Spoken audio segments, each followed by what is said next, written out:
Estaba de pie en el vestíbulo de la casa por la que había sangrado. «Necesita una habitación», exigió papá, señalando a mi hermano desempleado. Creyeron que eran mis dueños.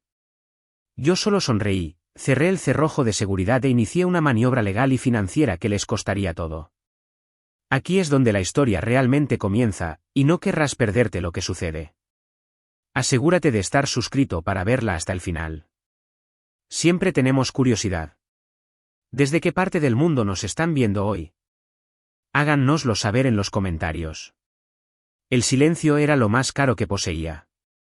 No eran las encimeras de mármol italiano en la cocina, ni los ventanales del suelo al techo que ofrecían una vista panorámica del horizonte de la Ciudad de México, ni siquiera los suelos de madera importada que se sentían frescos y sólidos bajo mis pies descalzos. Era el silencio. Era un sábado por la mañana, apenas las 7 de la mañana. Por primera vez en mis 32 años de vida, no me despertaba con el sonido de gritos, o el golpeteo de pasos pesados, o el tintineo pasivo-agresivo de los platos destinado a hacerme sentir culpable por levantarme de la cama. Me estaba despertando en mi apartamento, mi santuario. Me senté en la cama, y las sábanas de alto conteo de hilos susurraron suavemente. Todavía me dolían los músculos, un dolor profundo y resonante que vivía en mis huesos. No era solo por la mudanza física del día anterior, cargando cajas porque estaba demasiado paranoica para dejar que los de la mudanza manejaran la porcelana de mi abuela. Era el agotamiento de una década. 10 años trabajando 60 horas a la semana como diseñadora de experiencia de usuario senior, aceptando contratos independientes los fines de semana, comiendo arroz y frijoles, y usando zapatos hasta que las suelas se abrían como bocas hambrientas.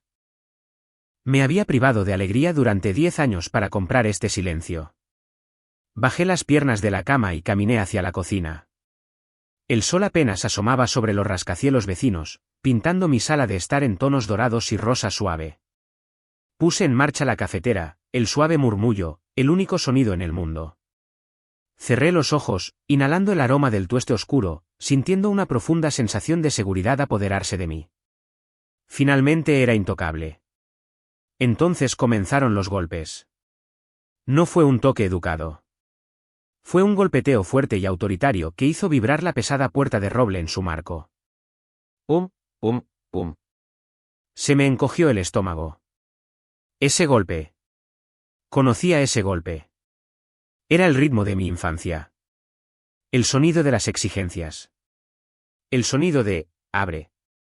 El sonido de, estás en problemas. Me quedé helada, con la taza de café a medio camino de mis labios. No puede ser, pensé. No saben el número del apartamento. Nunca les di la dirección. ¿Elena?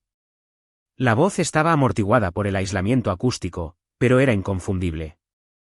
Era áspera, grave y teñida de una impaciencia que me ponía la piel de gallina. ¡Abre la maldita puerta! Era Arturo, mi padre. Dejé la taza sobre la encimera. Me temblaba la mano. La paz que había pasado 10 años comprando había durado exactamente 12 horas. Apreté el lazo de mi bata de seda, otro lujo que me había prometido, y caminé hacia el vestíbulo. Revisé la cámara de mirilla digital montada en la pared.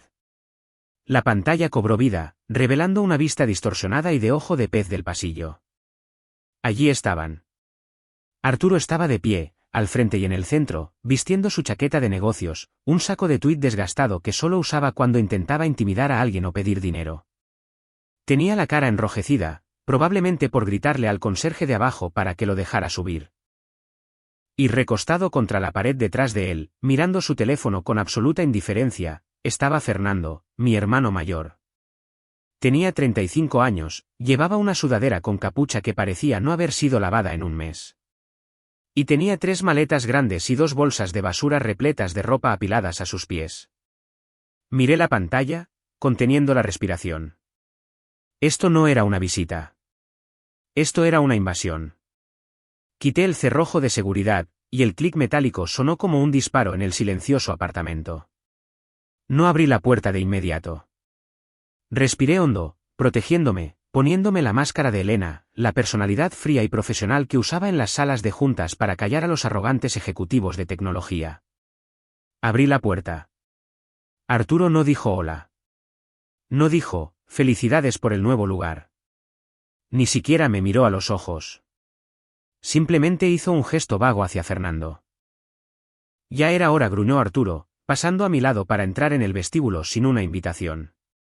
Miró a su alrededor, entrecerrando los ojos mientras evaluaba el valor de las lámparas, el suelo, el espacio. Es más pequeño de lo que hiciste parecer, pero servirá. Fernando no se movió. Solo levantó la vista de su teléfono, me saludó con la mano a medias y pateó una de las maletas hacia el umbral. «¿Qué tal, Elena?», murmuró. «¿Tienes wifi?»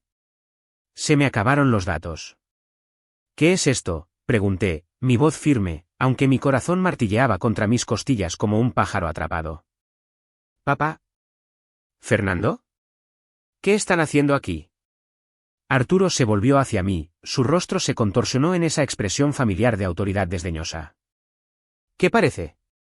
El contrato de arrendamiento de Fernando terminó. No tiene a dónde ir. Tienes 2 dormitorios. Se va a quedar aquí. Lo dijo con tal certeza absoluta, como si estuviera comentando sobre el clima, como si mi hogar fuera propiedad pública, como si mis 10 años de sacrificio no fueran más que una cuenta de ahorros para los fracasos de Fernando. Miré a Fernando, que ahora arrastraba una bolsa de basura por mi impecable suelo de madera, dejando un rastro de suciedad a su paso. Miré a Arturo, que ya caminaba hacia la cocina, abriendo mis armarios.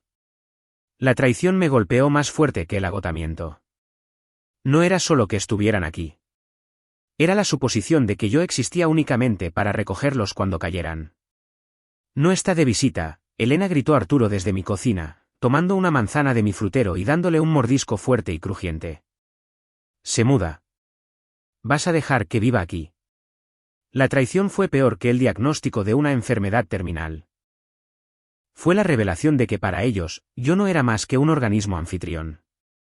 Me quedé helada en el pasillo, el aire frío del corredor entrando, enfriándome los tobillos.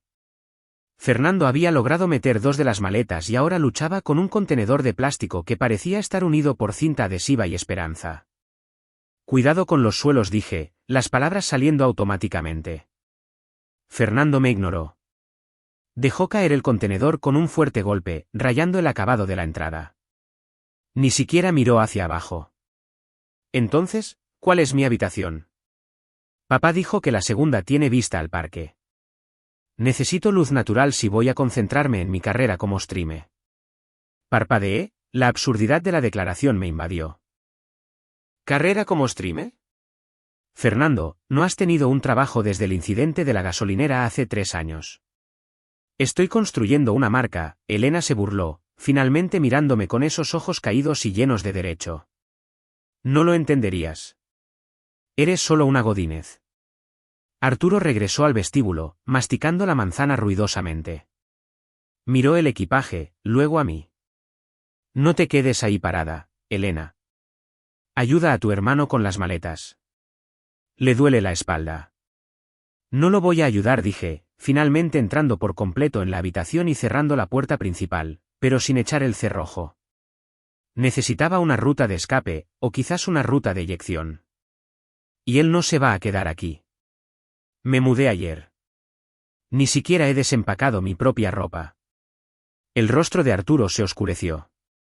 La transición de patriarca casual a ejecutor fue instantánea. Dio 2 pasos hacia mí, invadiendo mi espacio personal. Olía tabaco rancio y loción para después de afeitar barata. «Ahora escúchame», dijo, su voz bajando a un gruñido grave. «Tu madre y yo hemos discutido esto. Mónica está enferma de preocupación por Fernando. Ha estado pasando por un momento difícil. Su casero era un tirano. Necesita estabilidad. Tú tienes esto», hizo un gesto despectivo con la mano hacia mi apartamento. «Esta elegante caja de cristal. Tienes mucho dinero. Son familia. La familia ayuda a la familia. La familia ayuda a la familia», repetí, sintiendo una risa amarga burbujeando en mi garganta. ¿Dónde estaba la familia cuando estuve comiendo sopas instantáneas durante 3 años para pagar mis préstamos estudiantiles? ¿Dónde estaba la familia cuando estuve en el hospital con neumonía y tuve que volver a casa conduciendo yo misma? «Eso es diferente», espetó Arturo. «Tú eres fuerte. Puedes manejar las cosas. Fernando es sensible». Tiene 35 años, papá. Se está encontrando a sí mismo, rugió Arturo, el repentino volumen haciéndome estremecer a pesar de mí misma. ¿Y lo apoyarás? No te lo estoy pidiendo, Elena. Te estoy diciendo que se queda hasta que se recupere. ¿Y cuánto tiempo será eso?, pregunté, mirando a Fernando, que ya había deambulado hacia la sala de estar y estaba probando el rebote de mi sofá beige con sus vaqueros sucios. El tiempo que sea necesario, dijo Arturo. Es tu hermano. Se lo debes. Se lo debo. Las palabras resonaron en mi cabeza, rebotando en las paredes del apartamento que había pagado con mi juventud. Observé a Fernando sacar una bolsa de papas fritas del bolsillo de su sudadera y desmoronarla sobre la alfombra. No le importaba. Realmente creía que tenía derecho a estar aquí. Creía que mi éxito era un recurso comunitario, una reserva que podía aprovechar cada vez que su propio pozo se secara. Mi teléfono vibró en mi bolsillo. Lo saqué. Era un mensaje de texto de Mónica. ¿Ya se instaló? Asegúrate de que coma algo caliente. Se pone de mal humor si se salta el desayuno. Te quiero, cariño. La manipulación era un ataque de pinza. Mónica interpretaba a la madre suave y preocupada, y Arturo interpretaba al general de mano dura. Habían coordinado esto. Probablemente lo habían planeado en el momento en que les dije que estaba cerrando la compra del apartamento. Habían esperado a que firmara los papeles, a que obtuviera las llaves, a que hiciera el trabajo pesado, y luego habían descendido como buitres. Miré a Arturo, que ahora estaba apoyado contra la pared, con los brazos cruzados y una expresión de victoria satisfecha en su rostro. Pensó que había ganado. Pensó que al gritar e invocar a la familia, me desmoronaría como lo hacía cuando tenía 16 años. Pero había olvidado una cosa crucial. Había olvidado que yo era una diseñadora de experiencia de usuario. Toda mi carrera se basaba en anticipar el comportamiento del usuario, identificar puntos de fricción y crear sistemas para gestionarlos. Yo trataba con la lógica, con contratos y con datos duros. Y lo que es más importante, Arturo había olvidado que yo fui quien se encargó de sus impuestos el año pasado. Había olvidado lo que había visto en esos documentos, y definitivamente había olvidado la pequeña cláusula en el poder notarial que me había firmado cuando fue a su cirugía de cadera, un documento que nunca revocó formalmente porque era demasiado flojo para presentar la documentación. Tienes razón, papá, dije suavemente, mi voz bajando a un registro engañosamente tranquilo. Los hombros de Arturo se relajaron. Sonrió con suficiencia. Bien. Me alegro de que finalmente estés entrando en razón. Ahora ve a preparar el desayuno. Tenemos hambre. Caminé hacia la cocina, mi mano rozando el granito frío de la isla. No iba a preparar el desayuno. Iba a hacer una llamada telefónica, pero primero, necesitaba que se pusieran cómodos. Necesitaba que se comprometieran con la intrusión. Fernando, llamé. ¿Quieres café? Sí. Lo que sea, gritó Fernando de vuelta, encendiendo mi televisor de 65 pulgadas. ¿Tienes el paquete de deportes? Quiero ver el partido. Lo comprobaré, dije. Levanté la pesada jarra de café de porcelana, sintiendo su peso. Pensaron que me habían atrapado en mi propia casa. Pensaron que este era el final de la discusión, pero no tenían idea de que me había estado preparando para esta guerra durante muchísimo tiempo. Para entender por qué mi mano no temblaba mientras servía el café, tienes que entender la década que precedió a esta mañana. Cuando me gradué de la universidad, Arturo y Mónica me dieron una tarjeta. Dentro no había dinero, solo una nota escrita a mano de Mónica que decía, extiende tus alas. Esa misma semana, le compraron a Fernando una camioneta nueva porque dijo que quería iniciar un negocio de jardinería. El negocio de jardinería duró 3 semanas. Vendió la camioneta 6 meses después y se quedó con el dinero. Durante los siguientes 10 años, este patrón se repitió con una regularidad nauseabunda. Yo conseguía un ascenso, Fernando conseguía un rescate financiero. Yo compraba un Suru usado, Fernando destrozaba el sedán de Arturo y recibía una palmada en la espalda. Yo trabajaba durante la Navidad, Fernando aparecía drogado a la cena y le daban la porción más grande del asado porque necesitaba sus fuerzas. Me convertí en la hija fácil, la que no necesitaba mantenimiento, el cactus en un jardín de orquídeas. Como no exigía agua, asumieron que no la necesitaba. Y como Fernando se marchitaba a la menor brisa, vertieron todo lo que tenían en él. Recordé una Navidad específica. Tenía 26 años. Acababa de conseguir mi primer cliente importante como trabajadora independiente. Estaba muy orgullosa. Llevé a casa regalos caros, un reloj para Arturo, un día de spa para Mónica. Arturo abrió el reloj, gruñó, bonito, y lo dejó a un lado. Luego se dirigió a la sala y anunció, «Buenas noticias para todos. Fernando está pensando en postularse a la escuela de cocina». La sala estalló en aplausos. Mis regalos quedaron enterrados bajo el papel de regalo del potencial de Fernando. Nunca se postuló a la escuela de cocina. Ahora, de pie en mi cocina, los observaba a través del diseño de concepto abierto. El antagonista principal de mi vida no era la mala suerte o la economía. Era Arturo. Arturo era un hombre que se definía por su control sobre los demás. Era un supervisor de turno retirado de una empresa de logística, y dirigía a su familia como un muelle de carga. Exigía lealtad absoluta pero no ofrecía ninguna protección. Era un hombre de valores tradicionales, lo que simplemente significaba que creía que las mujeres eran cuidadoras y los hombres eran reyes, independientemente de su competencia. Ahora estaba en mi sala de estar, pasando un dedo por la parte superior de mi estantería, comprobando si había polvo. Era bajo, fornido, con el pelo plateado muy corto. Sus ojos eran pequeños y duros, como cuentas de pedernal. No miraba mi apartamento con orgullo. Lo miraba con envidia. Odiaba que yo hubiera tenido éxito sin él. Odiaba que tuviera algo de lo que no podía atribuirse el mérito. Y luego estaba Fernando, el antagonista secundario, pero en cierto modo el más peligroso porque era un pozo sin fondo. Fernando estaba actualmente reclinado en mi sofá, con los pies sobre la mesa de centro. Él era blando donde Arturo era duro, pastoso y pálido por años de estar sentado en habitaciones oscuras jugando a videojuegos. Tenía una forma de mirarte que te hacía sentir cansado, una incompetencia utilizada como arma. No era malicioso como Arturo. Era parasitario. Realmente creía que el mundo le debía la vida. «Este televisor está bien», gritó Fernando. «Pero la tasa de refresco parece un poco baja. Deberías haber comprado el modelo con diodos orgánicos de emisión de luz». «Lo tendré en cuenta», murmuré. Arturo entró en la cocina, apoyándose en la encimera, bloqueándome el paso a la nevera. «Bueno, hablemos de logística», dijo, su voz bajando a ese tono confidencial que usaba cuando estaba a punto de pedir dinero.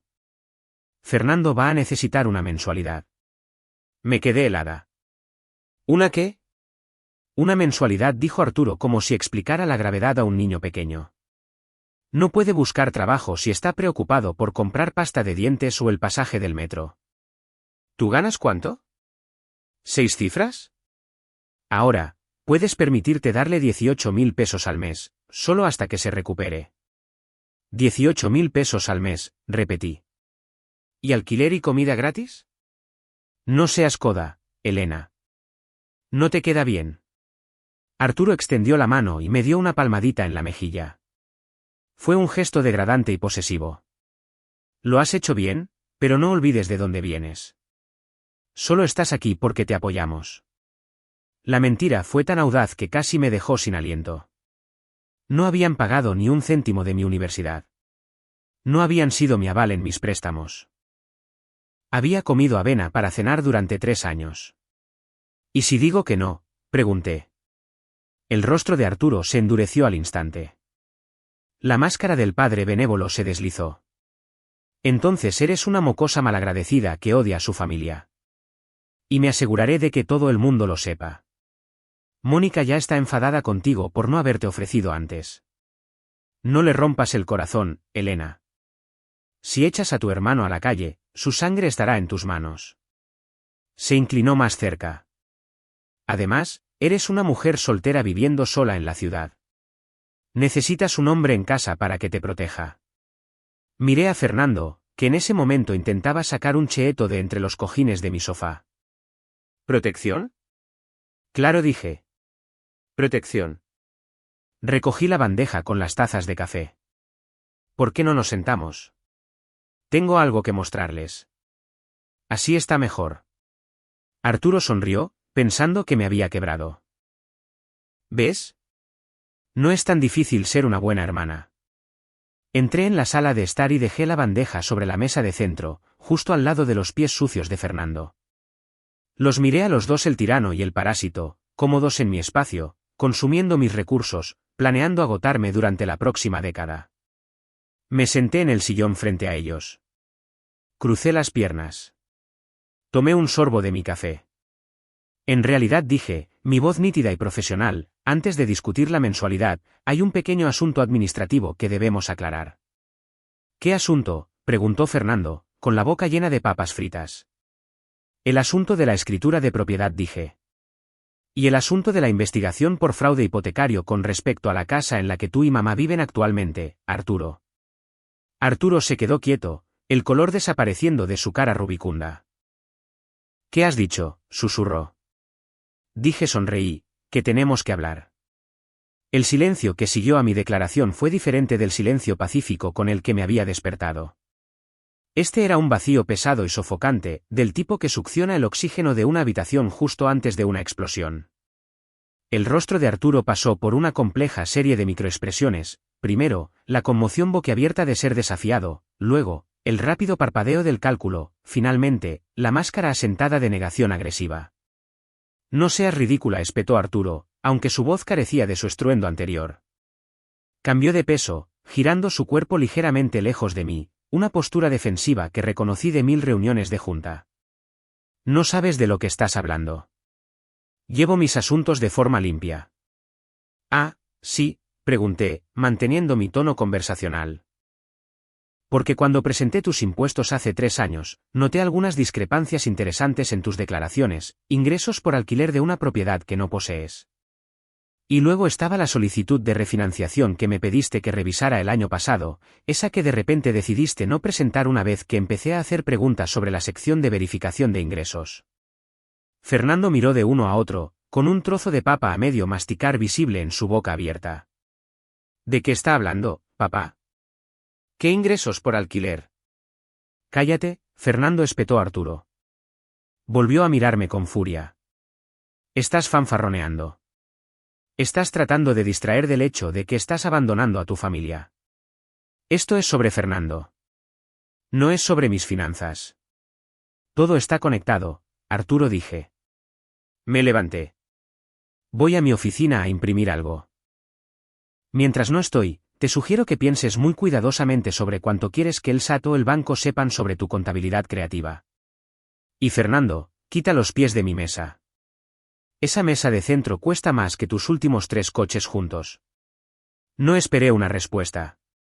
Giré sobre mis talones y caminé por el pasillo hacia el segundo dormitorio, el que Arturo había reclamado para Fernando. Lo había convertido en una oficina en casa de última generación. Entré y cerré la puerta con llave. Mi corazón latía tan fuerte que podía sentir el pulso en las yemas de mis dedos. No estaba tan tranquila como parecía. Mis manos temblaban mientras me sentaba en mi escritorio, y los monitores duales de ultra alta definición cobraban vida. Ya no era solo una hija. Era una investigadora forense de mi propio trauma. Abrí mi unidad en la nube encriptada. Tenía una carpeta titulada simplemente, Pasivos familiares. Era un hábito sombrío que había adquirido después de la primera vez que Arturo intentó hacerme sentir culpable para que fuera su aval en un préstamo para Fernando. Guardaba copias de todo, cada declaración de impuestos con la que les ayudé, cada correo electrónico que Arturo me reenviaba porque no podía entender el archivo PDF, cada mensaje de voz. Abrí el documento que había estado rondando en el fondo de mi mente durante meses. Era una copia de una solicitud de línea de crédito sobre el valor líquido de la vivienda que Arturo había llenado hacía 18 meses. Me la había enviado para que arreglara el formato, pero yo había leído el contenido. En ese momento, pensé que solo estaba siendo optimista sobre sus ingresos. Ahora, mirando los números con ojos nuevos y en el contexto del repentino desahucio de Fernando, el patrón emergió. Me había incluido como inquilina en su casa. Había falsificado un contrato de arrendamiento afirmando que yo pagaba 27.000 pesos al mes de alquiler por una habitación en la que no había vivido en una década. Usó esos ingresos ficticios para calificar para un préstamo de 1.080.000 pesos contra su casa.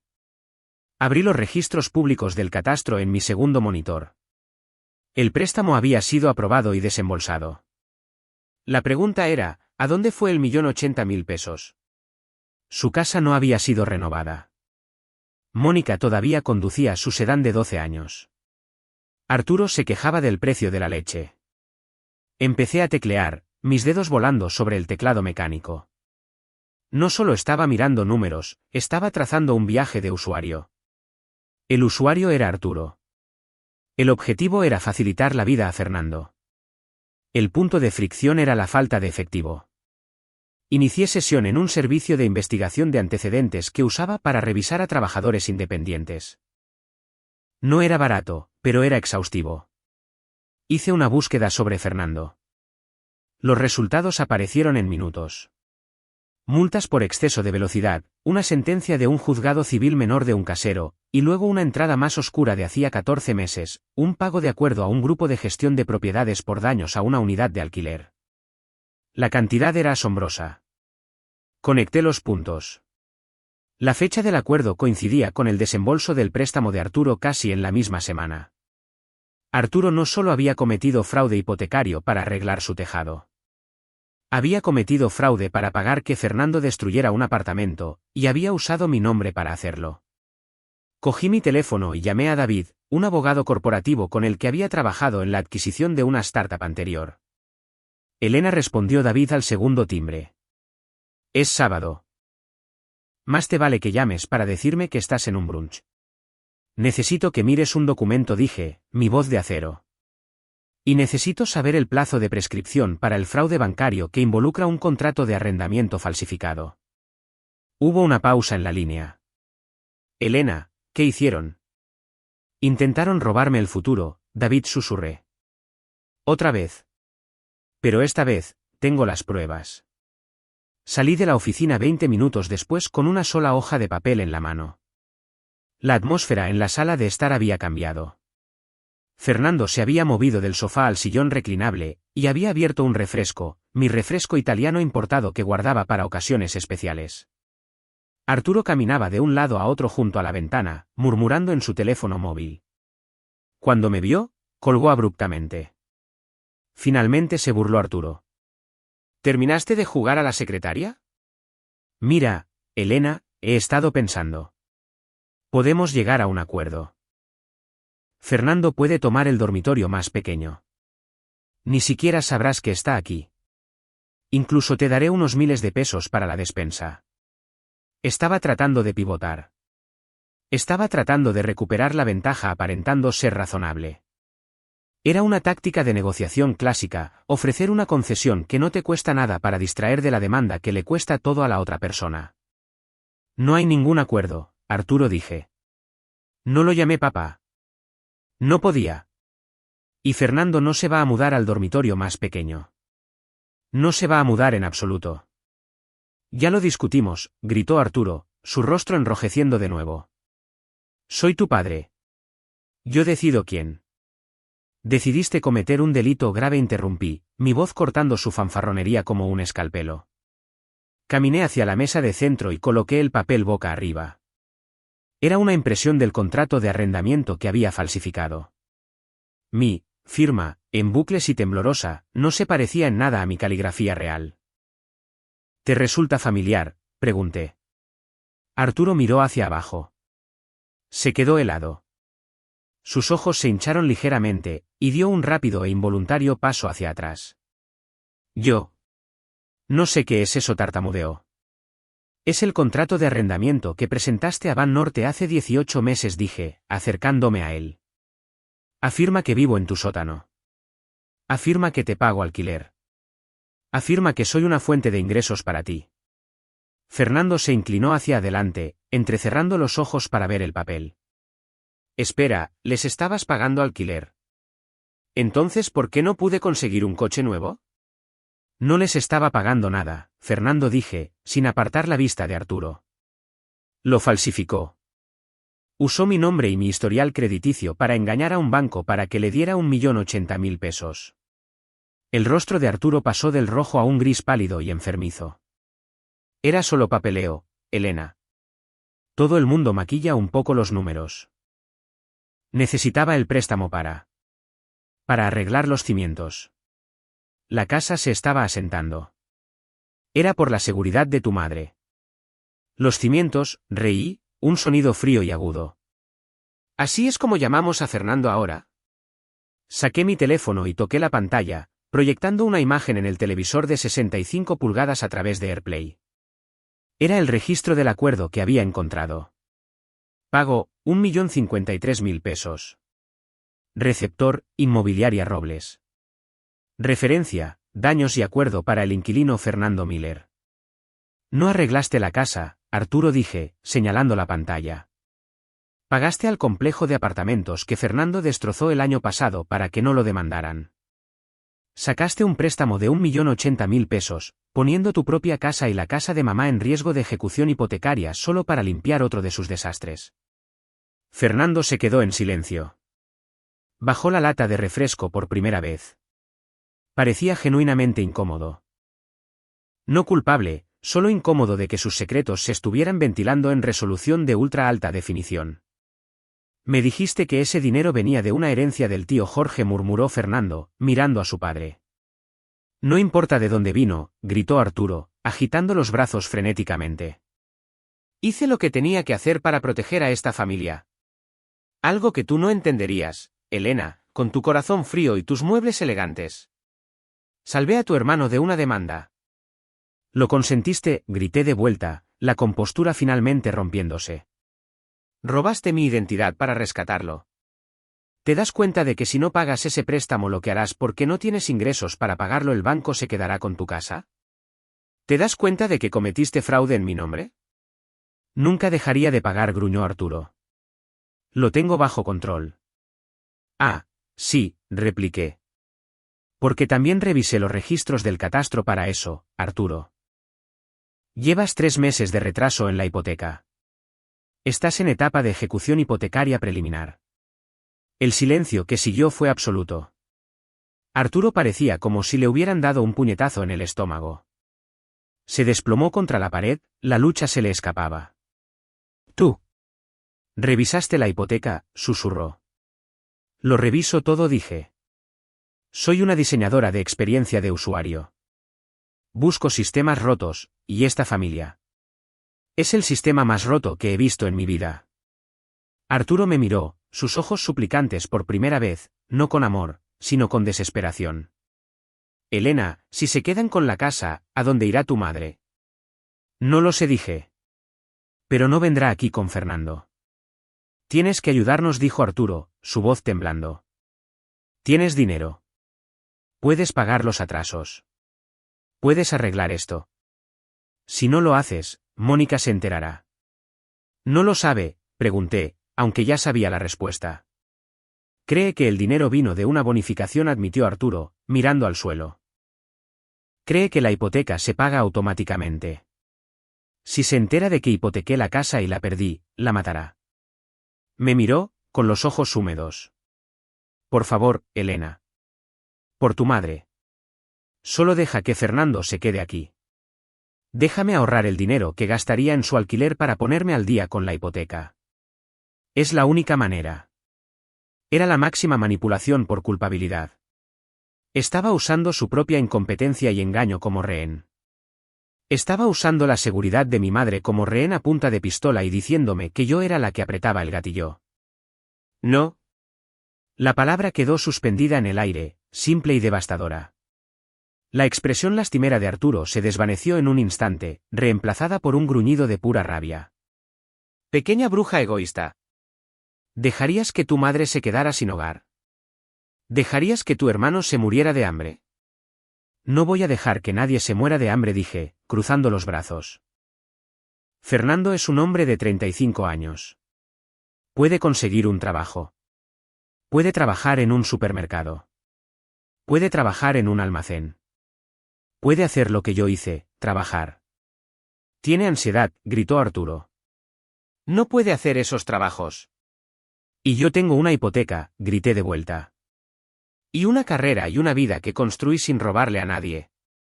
Arturo sacó su teléfono. La voy a llamar. Voy a llamar a Mónica. Le voy a decir que nos estás echando. Le voy a decir que te niegas a ayudar. Adelante, dije. Ponla en altavoz.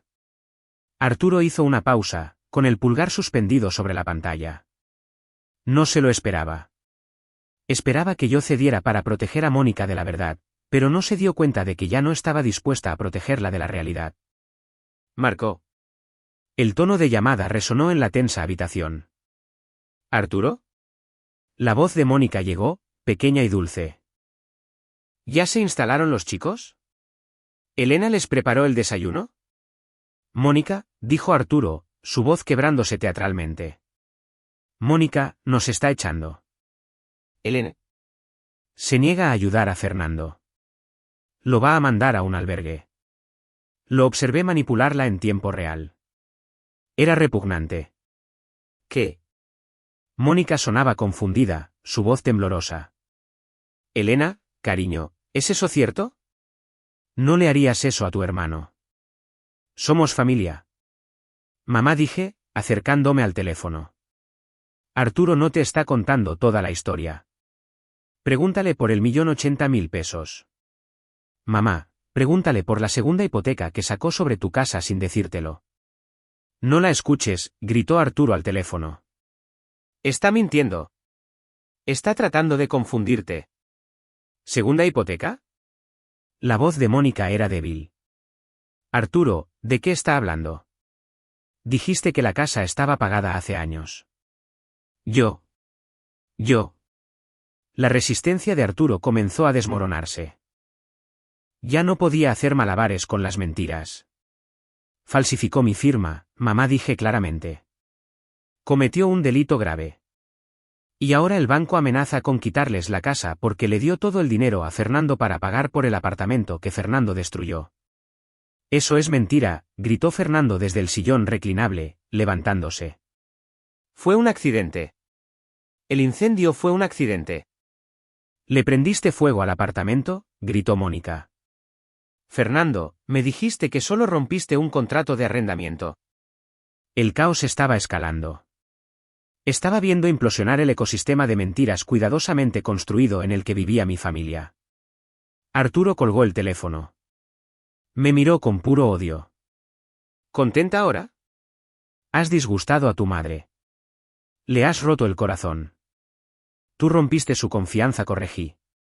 Yo solo encendí las luces. Arturo dio un paso hacia mí. Tenía las manos cerradas en puños. Por un segundo, vi la violencia en sus ojos, la amenaza física que siempre había insinuado pero nunca había llevado a cabo completamente conmigo. Vas a arreglar esto, siseó, entrando en mi espacio personal. Vas a firmar un cheque por los atrasos, y le vas a dar una llave a Fernando. Oh, por Dios, Elena, me aseguraré de que nunca tengas un momento de paz. Me presentaré en tu trabajo. Le diré a tu jefe qué persona tan desalmada eres.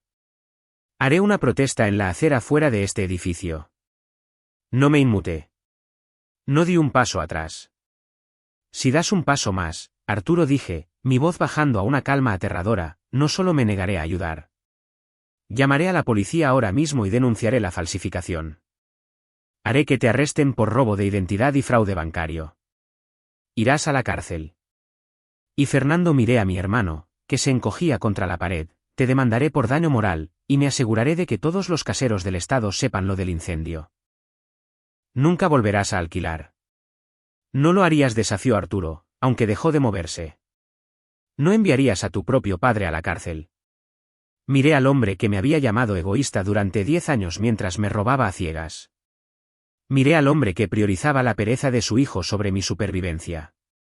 Arturo, dije, tengo a la policía en marcación rápida, y tengo a David, mi abogado, redactando la declaración jurada ahora mismo. Pruébame. Levanté mi teléfono. David me había respondido con un mensaje de texto, el borrador está listo.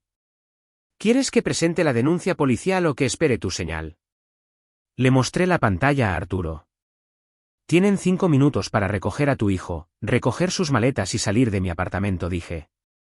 Si no se han ido en 5 minutos, presiono enviar.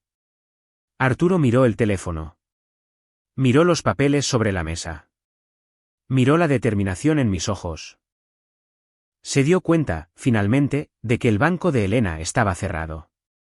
Agarra las maletas, Fernando, murmuró Arturo, su voz derrotada y vieja. Pero papá. Agarra las maletas, rugió Arturo, el sonido resonando en mis techos altos. Observé cómo se apresuraban, el arrastrar de las maletas, el cierre frenético de las chaquetas. Se movían con la energía desesperada de ratas huyendo de un barco que se hunde. Pero cuando llegaron a la puerta, Arturo se volvió una última vez. No parecía arrepentido. Parecía vengativo. «¿Crees que has ganado?», espetó. «Pero hoy has perdido a tu familia. Espero que este apartamento te mantenga caliente por la noche porque hemos terminado contigo». «Ese es el plan», dije. Salieron. Cerré de golpe la pesada puerta de roble y eché el cerrojo de seguridad. Clic, apoyé la frente contra la madera fría de la puerta, escuchando sus pasos desvanecerse por el pasillo. Esperé a que vinieran las lágrimas, a que la culpa me abrumara. Pero no sucedió. En cambio, mi teléfono vibró. Era Mónica. Miré la pantalla. Este era el último obstáculo, la confrontación con la facilitadora. El clímax no fue la partida de Arturo, fue lo que tenía que hacer a continuación para asegurarme de que nunca volvieran. Cogí el teléfono. «Hola, mamá», dije. Elena estaba sollozando. Está volviendo a casa. Dice que lo amenazaste. Dice que nos estás arruinando. Por favor, dime que no es verdad. Dime que ayudarás. Respiré hondo. Este era el momento. El momento de cortar el cordón. Mamá, dije, no voy a ayudar a Arturo a ocultar sus mentiras nunca más, y no voy a pagar por los errores de Fernando. Pero te ayudaré a ti. ¿Qué quieres decir?, sollozó. Quiero decir, dije, caminando de regreso a la ventana para mirar la ciudad que había conquistado, que voy para allá, y llevo a un abogado de ejecuciones hipotecarias. Vamos a tener una reunión familiar. Una de verdad. El viaje a la casa de mi infancia solía tomar 45 minutos. Hoy, se sintió como una vida entera comprimida en un solo tramo de autopista. No había ido sola. Había llamado a David, quien aceptó encontrarse conmigo allí. Si hay fraude involucrado, Elena había dicho, y los vas a confrontar, necesitas un testigo que no sea pariente de sangre, y necesitas a alguien que hable el idioma de las consecuencias legales con fluidez. Cuando entré en el camino de entrada de hormón agrietado de la casa de 2 niveles en la que crecí, se me apretó el estómago, pero ya no era miedo. Era la resolución fría y dura de un cirujano preparándose para amputar un miembro gangrenado. Noté de inmediato que el camino de entrada no estaba vacío. El sedán oxidado de Arturo estaba allí, estacionado de cualquier manera. Pero a su lado estaba el impecable vehículo utilitario deportivo de la tía Laura y la camioneta del tío Jorge. Mis manos se apretaron en el volante. Arturo no solo había ido a casa a lamerse las heridas. Había llamado a la caballería. Había convocado una reunión familiar, una emboscada diseñada para avergonzarme y someterme usando la presión colectiva del clan. Salí de mi coche justo cuando el elegante Audi de David se detenía junto a la acera. Él salió, ajustándose la corbata. Parecía fuera de lugar en este suburbio de clase trabajadora, un tiburón en una pecera. ¿Lista?, preguntó. No, dije, agarrando la gruesa carpeta de mi asiento de pasajero. Pero terminemos con esto. Abrí la puerta principal con mi llave, una llave que Arturo había olvidado pedirme de vuelta. La sala de estar estaba abarrotada. Arturo estaba sentado en su sillón reclinable como un rey de puesto presidiendo su corte. Fernando estaba en el suelo, con la cabeza entre las manos, interpretando a la perfección el papel de la víctima trágica.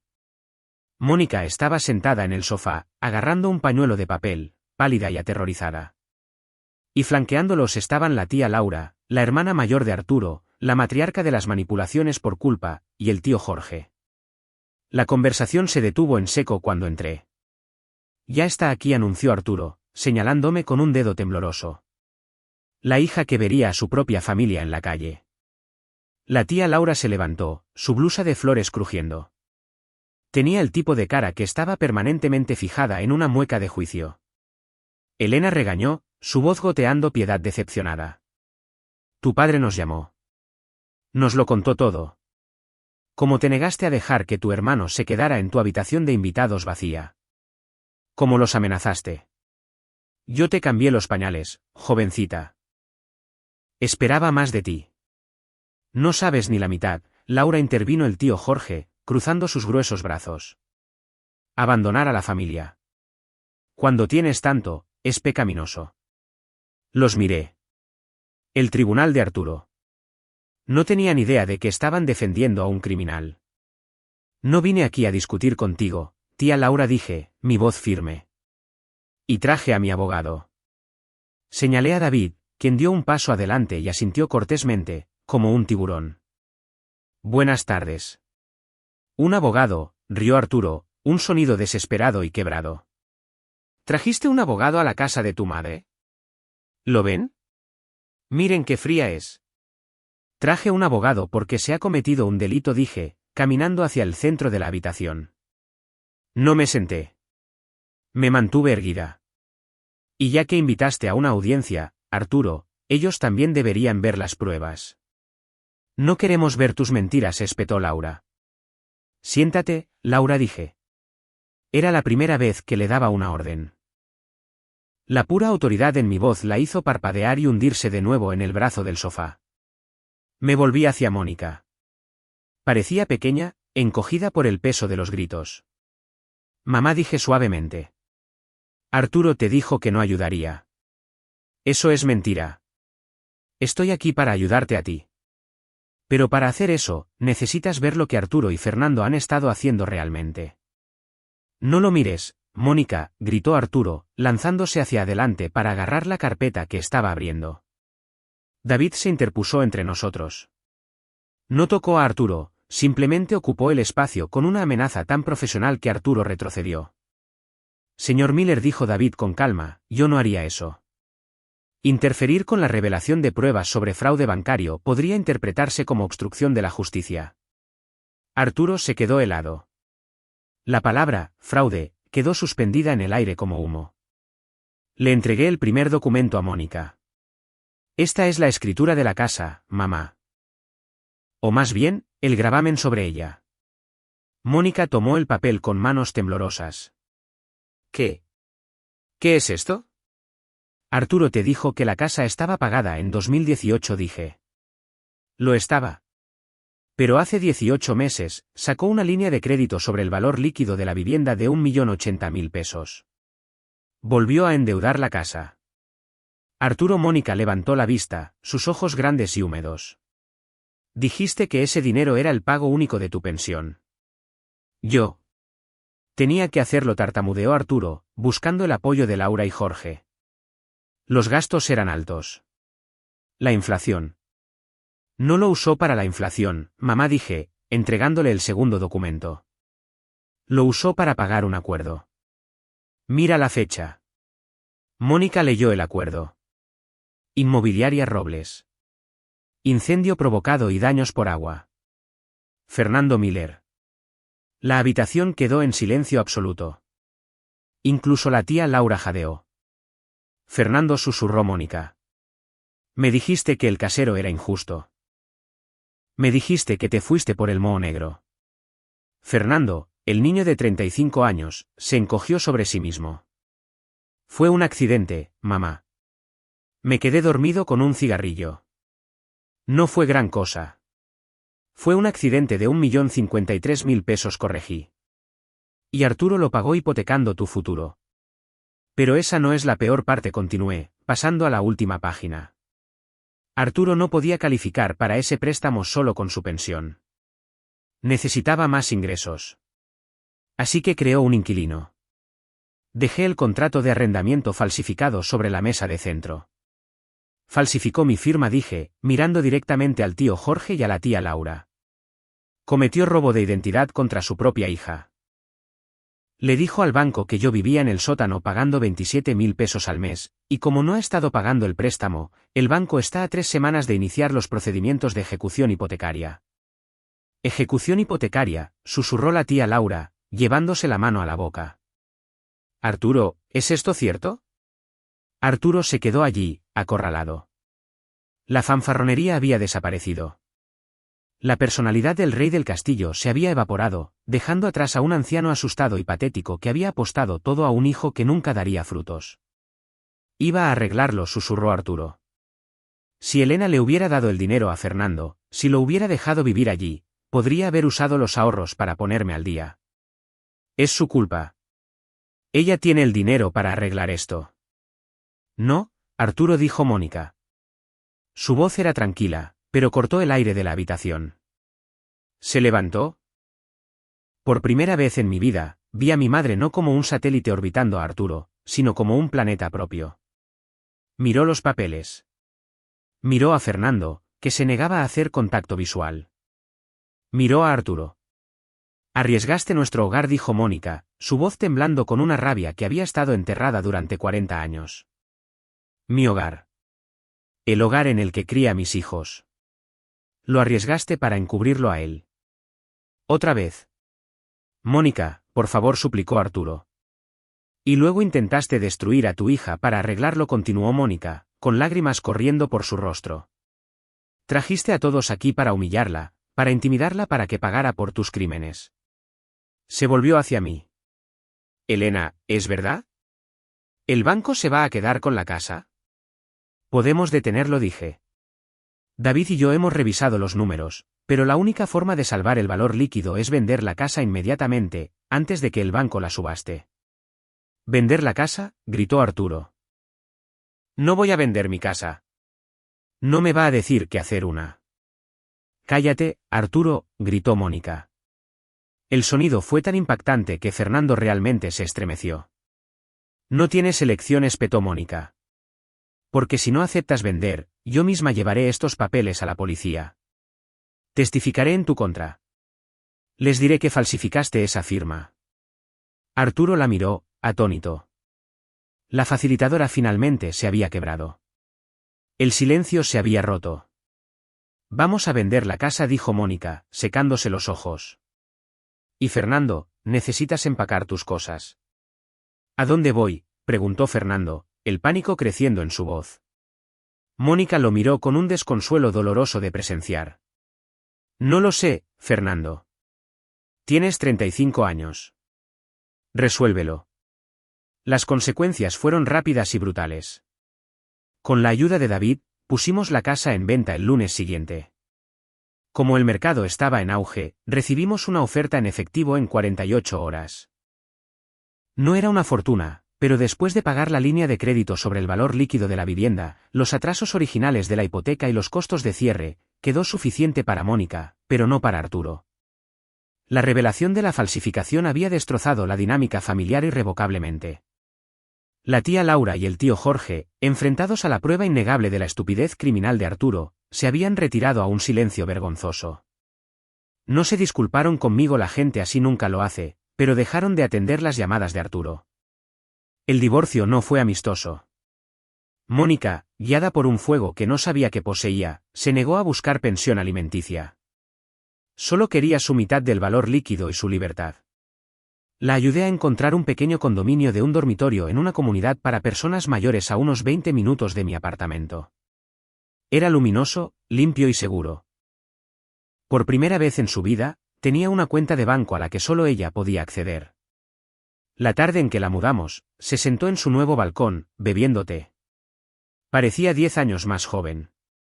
Debería haber hecho esto hace años, dijo suavemente. Siempre pensé que estaba manteniendo la paz. No me di cuenta de que solo estaba alimentando la guerra. Ahora estás a salvo, mamá, dije, apretando su mano. En cuanto a Arturo y Fernando, su final fue menos pintoresco.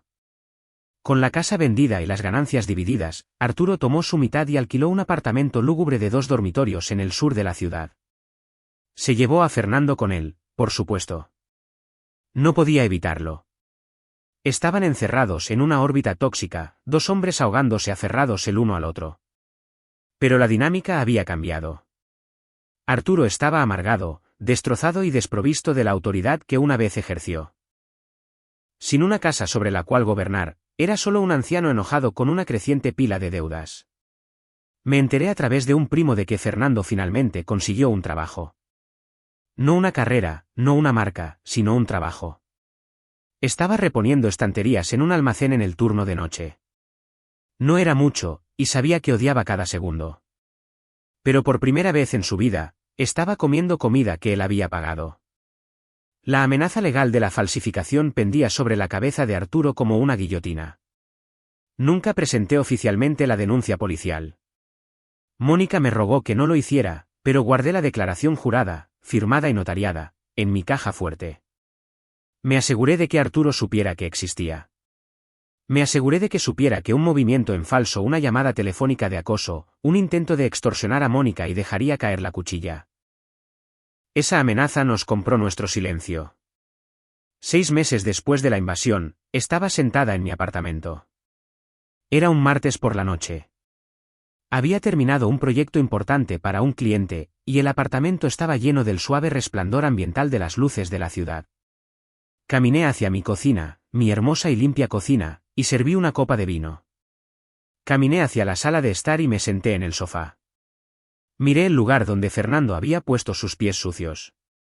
La alfombra había sido limpiada profesionalmente. El rastro de él se había ido. El silencio en el apartamento ya no era solo caro. Estaba cargado de significado. Era el sonido de los límites mantenidos. Era el sonido de un ciclo roto. Mi teléfono vibró en la mesa de centro. Era un mensaje de texto de mi padre, Arturo. Miré la vista previa.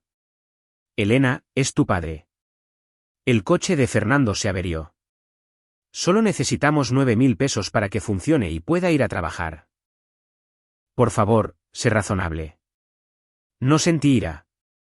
No sentí culpa. No sentí nada más que un profundo y frío desapego. Toqué la pantalla, abrí la configuración del contacto y presioné el botón que debería haber presionado hace 10 años, bloquear contacto. Dejé el teléfono, tomé un sorbo de mi vino y observé la puesta de sol sobre la ciudad que me había ganado. Los golpes habían cesado, y nunca volverían a empezar.